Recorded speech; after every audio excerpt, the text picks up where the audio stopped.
Although most writers will provide the usual bibliography list which concentrate on a composer's writings, I would like to devote this video to some tidbits about a particular composer and anecdotes which you may not have studied in a typical undergraduate music history course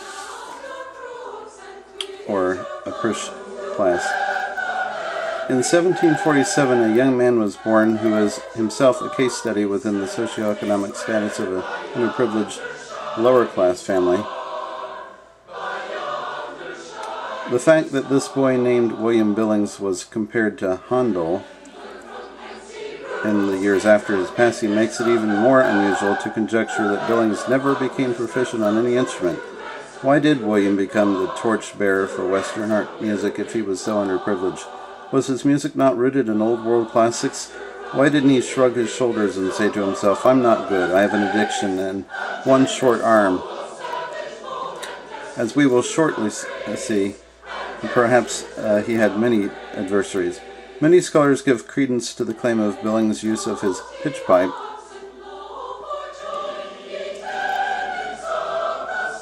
as perhaps the most prolific he had ever become instrumentally because of the composer's multiple physical handicaps. Amid his bad eye and slightly withered shorter arm was a very powerful singing voice, to which he was able to project to large audiences.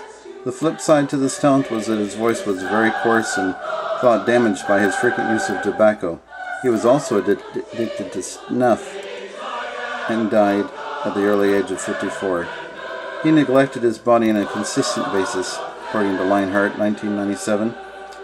From his earlier years as a young man, he began to be a tanner of leather and hides for an income after his formal training ceased due to his father's untimely death. What he was lacking in physical stature, he added to produce an excessive wordiness of writing, which actually earned him the reputation of being anything but concise or terse in his delivery. David McKay, 1975, described his style as one that used sprawling sentences and multiplication of details. Although one may enjoy Litzian's sprawling concertos, not many have patience for such complex verbiage in day-to-day conversation. Some may say that the way he wrote his rules for the introduction to the New England psalm singer was the reasoning behind his questions and regulation of harmonic intervals.